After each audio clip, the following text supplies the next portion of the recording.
June மாதம் 30ஆம் தேதி ஒரு சோகமான செய்தி மாலை வேளையிலே வந்திருந்தது. வனாத்தவில்லு பிரதேசத்துல பாடசாலை சிறுவர்கள் ஒரு 5 பேர் என்ன செஞ்சுருக்காங்கன்னு சொன்னா, ஒரு வள்ளத்துல அல்லது தோணியில வந்து பூக்கள் பறிக்கிறதுக்கு, அதாவது வனாத்தவில்லு பிரதேசத்துல இருக்கிற சதுப்பு நிலங்கள்ல நம்ம எல்லாருமே தெரிஞ்சது தான் அந்த தாமரை பூக்கள வந்து பறிப்பாங்க. அதாவது சின்ன சின்ன குட்டி குட்டி மாதிரி குளம் மாரி இருக்கு. ஆனா சதுப்பு நிலங்கள்ல இந்த தாமரை பூக்கள் அதிகமா வளரும்.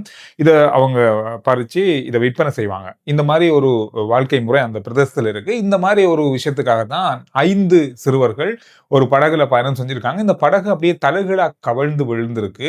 இதனால பாதிக்கப்பட்டு 5 பேரும் வைத்தியசாலையில் அனுமதிக்கப்பட்டிருந்தாங்க. மதிய வேளையில இதுல 3 பேர் உயிரிழந்ததாக தகவல்கள் வெளியாகி இருந்தது. புத்தளம் வைத்தியசாலையில அனுமதிக்கப்பட்டிருக்காங்க. மாலை வேளையில இறுதியாக வந்த செய்தியில அந்த அனர்த்தத்துல சிக்கியிருந்த 4 சிறுவர்கள், பாடசாலை சிறுவர்கள், இந்த பூக்கள் பறிக்க சென்றவர்கள் உயிரிழந்துள்ளதாக உறுதிப்படுத்தப்பட்டிருக்கிறது. ஒரு சோகமான செய்தியாக கடந்த மணித்தியாலத்தில் வந்த செய்தியாக இது பார்க்கப்படுது.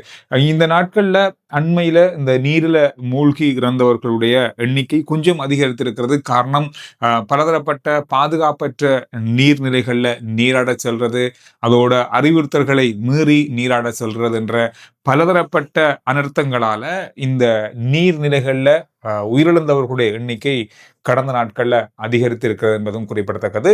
நேற்றைய நாள்ல மட்டுமே, நேற்று விடுமுறை நாள், ஒரு பொசன் பண்டிகை போயா விடுமுறை, இந்த நாள்ல மோட்டார் சைக்கிள் விபத்துக்கள் அதிகமாக நேற்று பதிவாகி இருப்பதாக சொல்லப்பட்டிருக்கு. இந்த மோட்டார் சைக்கிள் விபத்துக்கள்ல நேற்று மாத்திரம் 4 பேர் உயிரிழந்திருப்பதாக இன்று செய்திகள்ல பார்க்க கிடைத்தது. எனவே நேற்று அதிகமான விபத்துக்களும் பதிவாகி இருப்பதாக சொல்லப்பட்டிருக்கிறது. இந்த போதைப்பொருள் தொடர்பாக கைதாகிறவங்களுக்கு என்ன நடக்குது, அவங்களுக்கு எதிரான வழக்குல எந்த மாதிரியான தீர்ப்புகள் வரும், அவங்களுக்கு ஜெயில் தண்டனை இருக்கு, மாதிரி நிறைய கேள்விகள் இருக்கு. ஆனா இலங்கையை பொறுத்தவரையில இருக்கின்ற சட்டம் என்பது மிக கடுமையானது. இந்த போதைப் பொருளுக்கு எதிரான சட்டம் மிக கடுமையானது. நீதிமன்ற தீர்ப்புகளில் நாம் எதிர்பார்க்காத கடுமையான தீர்ப்புகளாக இருக்கும். அதற்கு ஒரு உதாரணமா இன்று அனுராதபுர நீதிமன்றம் ஒருவருக்கு 3.7 கிராம் போதைப் பொருளை வைத்திருந்தவருக்கு ஆயுள் தண்டனை விதிச்சிருக்காங்க. இவருக்கு 35 வயது, கெக்ராவையை சேர்ந்த ஒருவர். 4 வருஷத்துக்கு முதல்ல இவர் போலீசாருக்கு கிடைக்கப்பட்ட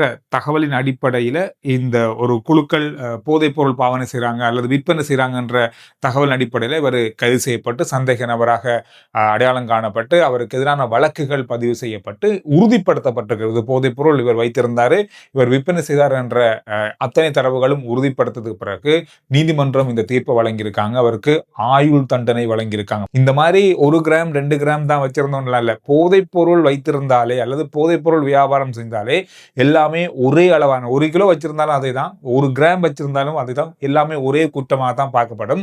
ஜூன் மாதம் 30ஆம் தேதி இந்த நாள் தான் கடைசி நாளாக இருந்தது. அரச ஊழியர்கள், அரச அதிகாரிகள் தங்களுடைய சொத்துக்கள், கடன் விவரங்கள் இதெல்லாத்தையும் வந்து தெரியப்படுத்தும்.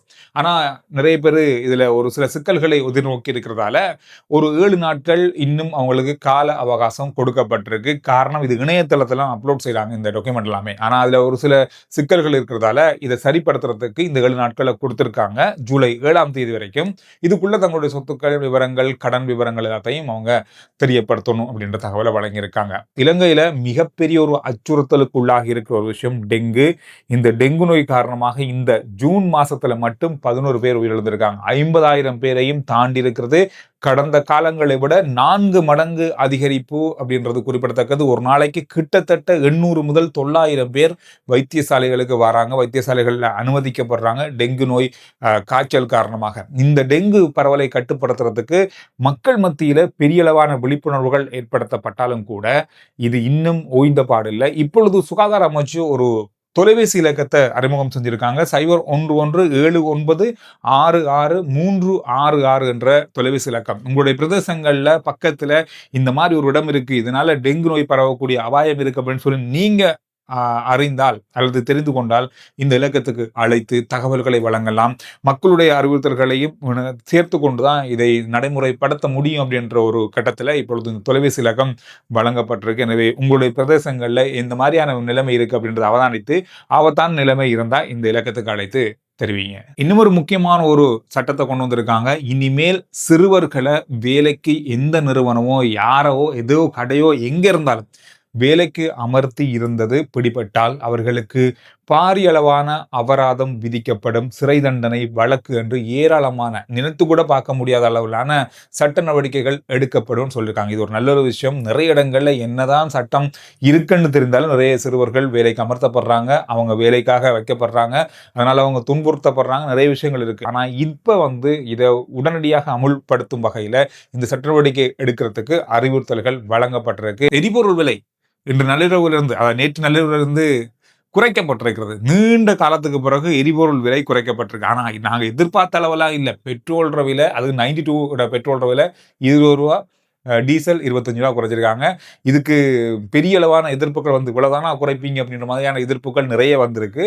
எந்த விதமான கட்டண மாற்றமும் இருக்காது, குறைப்பு எதுவுமே இருக்காது, அதிகரிப்பு தான் இருக்குன்னு தான் சொல்லப்பட்டிருக்கு. ஆனா நாம எல்லாருமே எதிர்பார்த்தது தலைகீழா பெரிய அளவான ஒரு விலையேற்றம் இருக்கும்னு சொல்லி எதிர்பார்க்கப்பட்டது. ஆனால் இப்பொழுது யுத்தம் முடிந்திருக்கிறது. ஆனாலும் கூட எரிபொருள் விலைகள்ல பெரிய அளவாக மாற்றங்கள் இல்லை.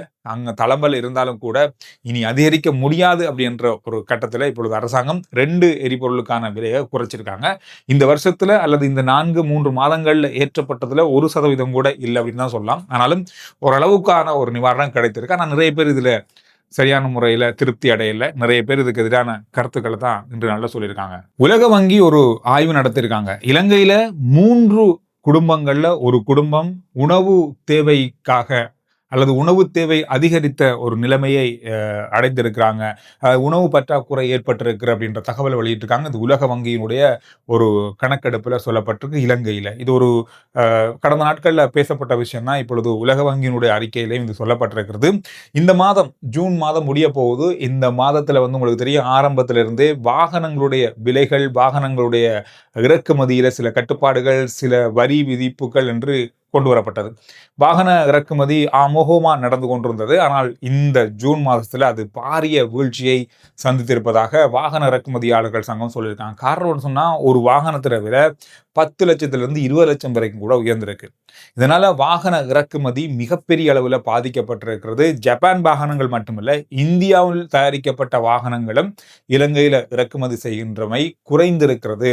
நிறைய பேர் வாகனம் வாங்கவே முடியாது என்ற நிலைக்கு தள்ளப்பட்டிருக்காங்க. அதனால புதிய ஓடர்கள் அல்லது கொண்டு வரப்பட்ட வாகனங்களை விற்பனை செய்யறதுல பெரிய சிக்கல்கள் ஏற்பட்டிருப்பதாக சொல்லியிருக்காங்க. இதுல இன்னும் ஒரு முக்கியமான சந்திப்பு இன்றைய நாள்ல இலங்கையில் நடந்திருக்கு.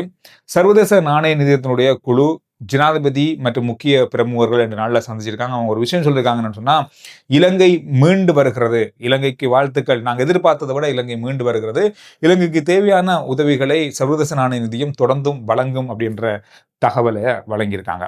இன்றைய நாள்ல ஒரு ரயில் நிலையத்தினுடைய மின்சாரம் துண்டிக்கப்பட்டிருக்கு. காரணம்னு சொன்னா, 80,000 பில் இருந்திருக்கு. இந்த 80,000 மின் கட்டணத்தை கட்ட தவறியமை காரணமாக மின்சார சபையால இந்த ரயில் நிலையத்தினுடைய மின் துண்டிப்பு துண்டிக்கப்பட்டிருக்கிறது. அலுத்கம ரயில் நிலையம், நிறைய பேருக்கு தெரிந்த ஒரு ரயில் நிலையம். இந்த ரயில் நிலையம் இந்த மின்துண்டிப்பு காரணமாக இன்று இயங்க முடியாத நிலை ஏற்பட்டதாக சொல்லப்பட்டிருக்கு. ஆர்ஜி சந்துரு ரிப்போர்ட் வாட்ஸ்அப் சேனலுடைய லிங்க் முதல் கமெண்ட்ஸ்லேயே டிஸ்கிரிப்ஷனையும் இருக்கு.